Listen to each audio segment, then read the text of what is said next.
Good morning, guys. Welcome to another fabulous episode of Exit Strategies Radio Show. Hey, if this is your first time listening, yes, tuning in, however you're catching us, AirPods, headphones, maybe you got us in the car, maybe if you got us at the office, please turn this up because we want everybody to hear it. But guys, thank you so much for tuning in today to another fabulous episode. You know what our mission here, which is very simple, to empower our community through financial literacy and real estate education, guys. We're legacy building. That's what we do. So, guys, for those who tune in faithfully from one end of our state to the other, I'm always humbled and just realize how significant it is that we are on radio, not only in the Charleston market, but also in the PD markets of South Carolina. We have a podcast that airs around the globe and listeners from all walks of life and all nations. It is so humbling to me. So, guys, we always focus on having amazing guests, great content. And every now and again, guys, look, we had somebody who just came in here, just buttered the bread. And I mean, they put it down. They had it ready and right. And in turn, we had to say, hey, we need you to come back because we want to know some more about what you're doing and about what you got going on. So today is one of those episodes, guys. We have with us a real estate team leader out of Canada, guys. And it's impressive because markets around the globe, no matter how we may think that they differ so much, there's also so much that is very similar and that kind of coincides with wherever you may be, wherever you are. So for those who listen again from one end of the state to the other, from Monkey's Corner, y'all know my mama live out there, Hollywood, what you know, no good, and all the way up to the Muddy Mullins, Marion County, guys. We love you. Thank y'all so much for tuning in. And our guest today is none other than Adam Lesperance. Now, Adam, again, is a team leader. He's in real estate just like I am. So I love these kind of conversations. I always want to know what is the get down with the giddy up. So, Adam, thank you so much for taking time out of your busy schedule and be on with us today. I appreciate you bringing the commentary and the comments to the show. So, Adam, how are you doing today? I'm doing really good today. Yeah. The sun's shining out here. It's melting away some snow. It's been a long winter up in these parts. So, yeah. Look here. So, yeah, I'll tell you what, you can keep that snow. I appreciate it. If you keep that on that side with you, we don't need all that right around here for sure. So, Adam, if you don't mind, give our listeners, again, high-level overview of who you are, what it is you do, and let's have a conversation. Yeah, so I'm from the Wyerton area, which is close to Owen Sound, which is 2.5 hours north of Toronto, which is in the province of Ontario. So to give you a perspective, that, of course, borders Lake Huron and Michigan on the other side. Fairly far north up here. To give you a perspective on the winter, we've had our kids 25 snow days since Christmas break. So the school buses have been canceled that many days. It's been like a winter. I grew up in the area. I don't remember winters as bad as this winter was. So that's had a lot of influence, a lot of slowdown to our market up here. Yeah. And then I'm a team leader. We have the Terry Hastings Real Estate Group. We're with Keller Williams, and we were in 20th place as far as sales this year in all of Canada. So we have a fairly large team and do a lot of transactions in a very rural, recreational based communities up here. So, yeah. So you say rural. I mean, obviously country is country. So if you can kind of give us an idea, the market or section that you cover is roughly from end to end about how many miles? Yeah. So if I give you a drive time perspective, we're an hour to Tobermory. And once we're up there, there's 3,500 people that live in a large geographic region that would be probably 20 miles by 10 miles wide. I'm in Wyerton. There's 3,500 people in this town. In our whole area, which honestly, it takes us 2 hours to get from one end to the other, there's maybe 120,000 people total. So it's a low density, a lot of driving around. But in saying that, there's this neat feeling of like everyone. So if you're born and raised here, even if you're newer to the community, you start to meet people and you see them again and again because it's the only people here. And when we go down Toronto, busy city centers, you just don't feel those connections, right? That is interesting because when you said 3,500, I'm thinking to myself, man, I think there's that many people, I believe, in the subsection in my neighborhood. So that is definitely a contrast for those who may be in larger, more rural areas. Obviously, markets ebb flow, Adam. And I know we had you on. We talked about generational wealth, creating wealth, etc. Back in episode, I believe that was episode 113. And for those who look back for our podcast to catch Adam's previous show with us, legacy building on the water is what we really focused on, because you guys service an area that, essentially is on the other side of a lake from Michigan, from the U.S. So a question I have for you as we kind of continue to carry this conversation forward, what shifts or what things have been happening in your market since our last conversation? Yeah. So up here in Canada, like the Canadian bank interest rates are low. They did another cut there a couple of weeks ago. So they're at 2.75. So you can get a mortgage, like a 5-year fixed at under 4%. I think 3.64 is a posted rate right now. January popped for us. So we thought we were going to have the market conditions. Housing had slowed down. I had a property listed in the middle of nowhere. It had 5 offers on that. We hadn't seen that since the COVID market. And then the Trump administration came into your political picture down there. And I always say, if the elephant gets a cold, then or sneezes, then the mouse gets a cold, right? And we're always referred to as little Canada up here. So what's happening right now with our market is it's sort of all these tariff talks and everything. The tariffs don't have a direct correlation to housing. I mean, there's some sort of effects of lumber costs and different things could change. But what it's put in the market is a big pessimism. So there's a dampening of the market. There's still things selling, like farms are selling, first-time home buyer homes, and people always need to move, or you have the estate sales. But what's really slowed up for us is your luxury, like waterfront properties, your cottages.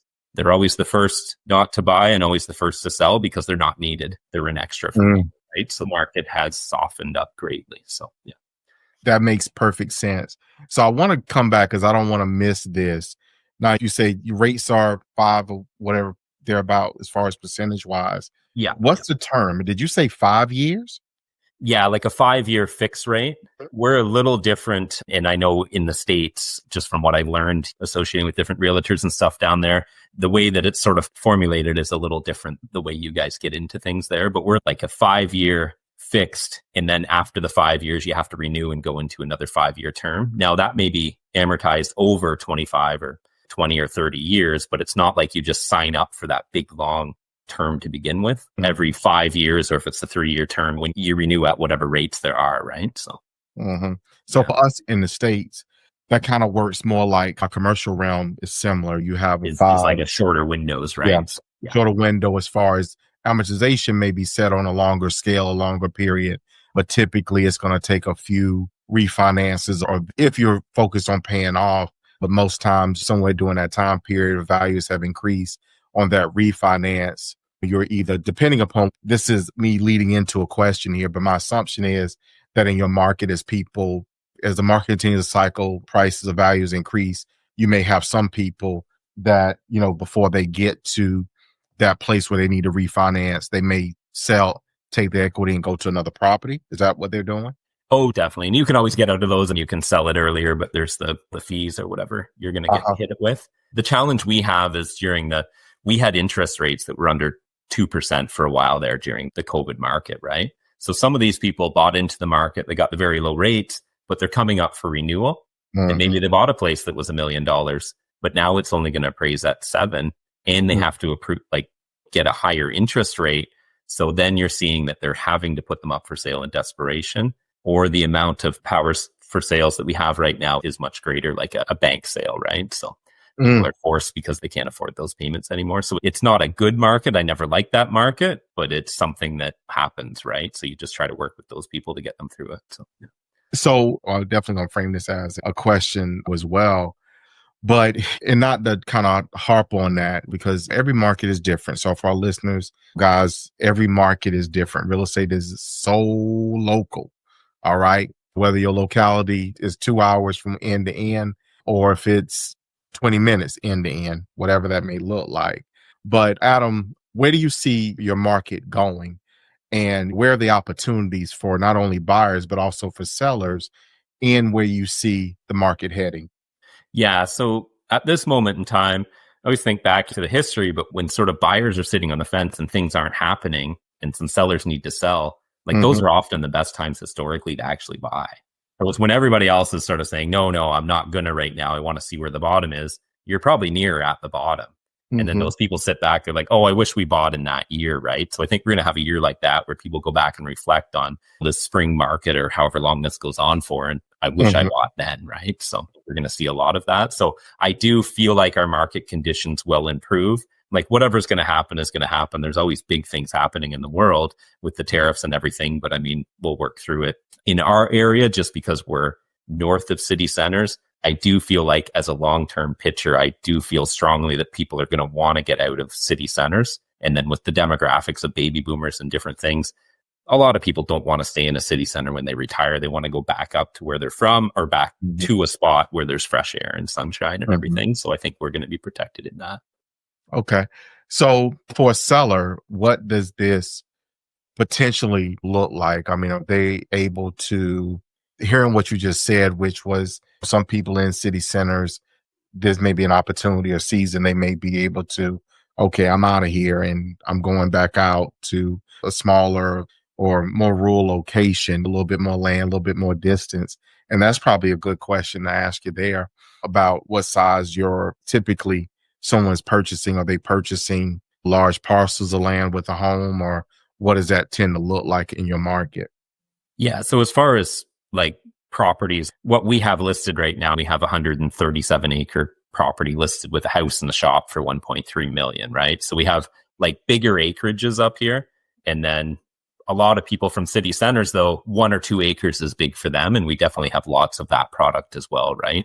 Yeah, we were just down at Toronto at a Cottage Life show put on by Cottage Life magazine. I remember this couple and I'm showing them, well, this one's 137 acres and this is 50. And they're just like blown away by it. And they're like, what would you do with all that land? And they're thinking these are unbelievable prices, but it's just where we are geographic because we're fairly rural, right? And yeah, that's interesting. Yeah, I can imagine coming from a city center, my imagination says that we have what you would deem or consider to be a more traditional size lot. So maybe it's a quarter, I would imagine, correct me, definitely tell us. I'm assuming like a quarter acre lot or something, give or take. Yeah, that's pretty standard. It'd be very similar to like traveling around the States, very similar to what you'd find in your suburbs or blocks and different things. So very similar in our town centers, definitely.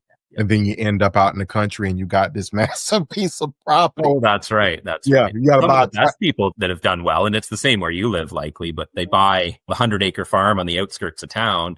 And it's that window of 20 years. And then all of a sudden the town wants to expand and some developer's knocking on their door. Those are the big prices, right? So I always, when you're talking to buyers, you're always thinking, what's it going to look like in 20 years? Like fast forward and just think to yourself, and what did that town look like that had 3,500 people 20 years ago? What does it look like now? Well, now it has 30,000 people. Well, how much more land space do they take up, right? Like it's a bad investment. If you can sit on this, it's a waiting game with real estate is, right? So, exactly. So essentially you position yourself, if you will, in the path of development, of the path of growth. That's and right. like you said, eventually somebody comes knocking on your door, said, hey, I like to, and some of it or all of it. I always laugh. I have a friend, and shout out if he's listening, Ronnie, the dude got a tractor. We from the country. When you bought a piece of property out in the country a little bit, you got a doggone tractor. It's the most, it's the funniest thing to me. Call him Farmer Brown sometimes. It's hilarious. So, Adam, is your market right for investment? Obviously, you got the traditional mom and pop. Somebody owns property, has been in the area for all their life. And I'm going to reference this not for the politics, but merely for the opinions, right? Yeah. So the opinions of a lot of people is whoever's in office, and we've heard it. It's funny, some years ago when all this stuff started, it became common sense or normal for people. I said not common sense, it became normal for people in their opinion. Well, I'm going to leave the country. I'll move out. I'm going. Oh, yeah, for sure. Yeah. You know what I'm saying? And again, no matter who, like, for lack of a better way to put it, that's something that's so real. If you're local and you don't like who's in office, you can always move away. Yeah. No, I mean, exactly. It's up to you, right? I ain't going nowhere, but y'all can go. All right. But my question is, your area, your market, an option. Are you seeing people pursue opportunities in your region because they wanted to be out of somewhere else? Oh, definitely. Like there's a couple guys around and they're just buying chunks of land that are closer to these smaller towns. And it's like their vision, I mean, they're looking at the next 20 years, right? And then the other thing, we went down to Las Vegas for a Keller Williams event there last month. that's not a cheap town. I get that, to buy things, but our dollar right now compared to yours is not good, right? If you think about if you're down in the US, like you have a lot of buying power if you bought up in Canada right now to look at investments, right? And then you always get that. I don't want to manage it and do different things. Just buy some vacant land and sit on it. Right. Even if it's way up north and you throw 20 or 40,000 at a lot in some town that, has mining potential, and just sit there and see if they ever open that mine back up or if they expand or whatever. Someday you might be sitting on a nice little investment, right? So that is interesting. So Adam, what I just heard you say, and for my listeners, I'm going to repeat this. What I just heard you say is, look, you want some investment property, you need to come see me in Canada. That's what I just heard. That's right. And I learned that by buying a $7 Starbucks coffee, which cost me about $12 Canadian, right? I'm sitting there with that coffee and I'm like, if I was in the reverse right now, I'd be buying land in Canada. That's all I was thinking while I was drinking that coffee. So yeah. Oh, that's so true. Oh gosh. Yeah. So look, we may have to become one of my new things now when we are speaking and have been speaking to real estate agents around the world. One of the things that I said jokingly to someone fairly recent is like, man, look here, we need to posse up and go. You know what I'm saying? So it sounds like we might need to do the same thing. We might need to come to Canada, take some American dollars there and buy up. That's so cool and so interesting to me. So Adam, you run a successful team. So first and foremost, as a broker, I want to quote unquote give you the slow clap because I know how challenging and difficult it is, quote unquote, to do what you're doing. So kudos to you and your team for the success that not only you have found, but the success that you're maintaining and serving the people within your region. So the opportunities that I've heard you speak about so far have been really focused on basically being in a path of development and growth, securing a land position. Well, I say basically, but simply waiting for the opportunity when growth reaches your door. Yeah. I always feel like if the further you are away from something in time, you want to make it less management. So get something that has nothing on it. And you might drive up there to see it because you're excited once, but you don't ever have to go there again. And then just wait and wait and wait. When it doesn't have to be a huge investment, and because you're buying land so far north, well, it's probably a lot cheaper than a lot of other areas where you're like, I just can't get into that market, right? And it's diversify, right? Like you want to have your stocks and your other properties and your gold and silver, like whatever else you're going to buy, your Bitcoin, sure, whatever, right? Why not throw a few bucks at something and do a bit of research and figure out the town and the demographics and where could this be in a few years, right? So one of the things that I always say, Adam, God ain't making no more dirt. That's right. Yeah. So whatever's here is here. And that's all we got. That's all that we can, quote unquote, trade or turn into a commodity, if you will. That right there. And the other thing about like further north is like global warming. I mean, believe in it or not, like whatever your opinion is, but like in Canada where we are geographically, we're actually a net benefit as the world warms up. So our agriculture gets longer growing seasons. We've seen the price of our dirt go way up because of that. Whereas you get closer to the equator, and I mean, it's not good there. It's not a good position, but that's why a lot of people are buying further north, right? Even if it looks like a bush right now, someday you never know, right? So, well, that gives us trees, lumber, right? Yeah.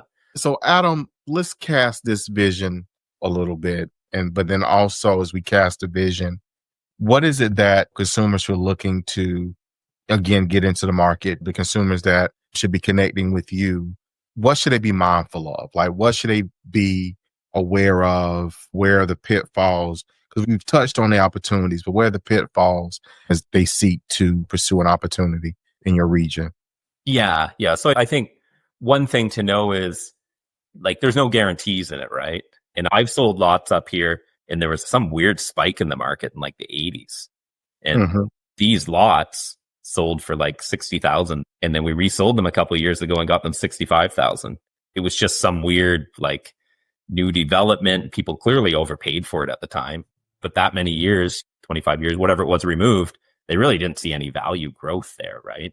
You got to research, but you always got to know that there's nothing guaranteed with it. And that's that diversify. And if you have the capital to get something that churns numbers, because vacant land is a cost. You got to pay the property taxes, right? But if you have something that you can afford that's going to churn a rent or make some kind of money from it, then ultimately that's a better investment, but that's also a bigger investment to get into, right? So, and more management and time. And what strategies for someone, again, entering, touching on or having touched on the things to watch out for? Where's the opportunity and how do they create leverage?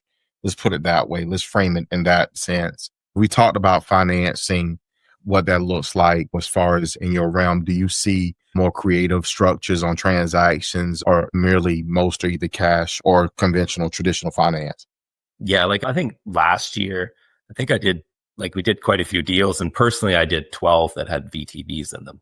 So vendor takebacks, right? So you have people that maybe they don't have quite enough down or they're over leveraged because they own other things. But then you have these people that sit there and they have no mortgage or anything. Talking to the sellers and you're like, well, what were you going to do with the money since you're moving to a rental? So you're getting 500,000 for your house. What are you going to do with that? Well, we were going to put it in a safe investment, a guaranteed GIC. Maybe at the time they're paying 4.5%. What if you took 100 grand down, you took that 400,000 and I could get you 6.5% years? Well, what do you mean? And then you explain it all to them, right? And the security's in the house. I mean, worst case, they don't pay it. Well, you get the house back, you keep their 100 grand and whatever interest they paid you. So it's like a win-win, right? But you got to give them that picture and you got to make them feel safe and secure. And you want to make sure the buyers can actually pull it off and have an exit plan because they need in 3 years to have some kind of reason why they need the VTB, they can get out of it. Maybe they're new to the area, they picked up jobs, the bank wants to see 2 years of income. Maybe they're selling in the city, but they want to feel like they got a place and they just want a year and a half to sell to feel nice about it. That is cool. So what I just heard you say is that you guys do, and that's one of the things I love about real estate. Technically, if you can think of it, you can do it. I mean, granted, you gotta stay within the legalities, but if you can think of it, you can do it as a way to structure it. You guys do what we refer to them as seller financing versus the BTB, but it's the same premise. The seller is holding back a note, getting better than market interest rate on it. It's a win for them. If they just want to put the cash somewhere to make some cash, they're probably going to get far better in that term than what they would in their bank here. We're seeing mortgage rates at 6 and change as far as interest rates. But you put your money in the bank and you're lucky if you get just over 1% as far as interest on your money in the bank. So to be able to do a seller finance and get 8, 9 or whatever percent as far as a return, that's a no brainer in comparison. Yeah. And it's all about the angle. Like I did one at 2%, but they wanted to keep their price, the sale price. They're like, no, we want this money. We can wait it out, but we want the $7.99 or whatever the math was. So they did a 2% VTV, right? We've done a couple rent to owns this year, and they get convoluted and complicated when you're writing them all up. So then you just throw in a lawyer review, put it on the buyer and seller's lawyer, let them read it over, and they'll talk to their clients about the risk. The last thing you want to do is put the whole deal together. It goes firm and then it comes back on you. So just grab a third party, their lawyer, and say, here, look this all over and make sure this is legal and legit and makes sense. And I don't see holes in it, but you look for them, right? Yeah, exactly. And that's interesting to know. I don't think I know previously we didn't talk about those types of creative financing options and things that you may be able to accomplish. You kind of couple that for a foreign investor that may have an exchange rate that may be a little bit higher than what the Canadian dollar is. That's a huge win-win. Yeah. From that perspective. So Adam, we're getting close to right at the end of today's show. How can people find you? Let's talk website. Let's talk phone numbers. Let's talk however you want people to find you and connect with you. Where can people get in touch? Yeah. So the best website is Terry with an I, Hastings.ca. And then my phone number is 519-378-7171. And I have Facebook and Instagram, all that stuff. Apparently, I don't know how to use it. People do that for me, but I'm on there. So, yeah. All right. Awesome. And look, I just hit the website, guys. So look, y'all need to hit the website, terryhastings.ca. Well, there's some pretty pictures on there, isn't there? Oh, yeah. Oh my God, man. Look at it. I love the marina, the view over the lake. That is awesome on the website.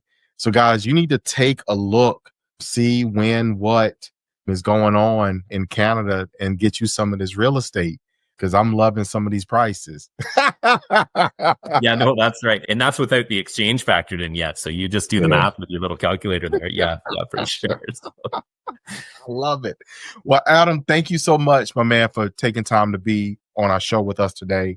We appreciate it. Most importantly, we trust that you guys are doing well up there in Canada. So for our listeners, guys, y'all make sure y'all get in touch. But Adam, again, thank you from the Yeah, bottom of my thanks heart for for being on the having show me. with us today. For our listeners, y'all know what it is. Y'all know what I say. Y'all know how I feel. Always gonna keep it 100. I'm always gonna make it real. And I'm gonna tell you that I love you. I love you. I love you. And we're gonna see you guys.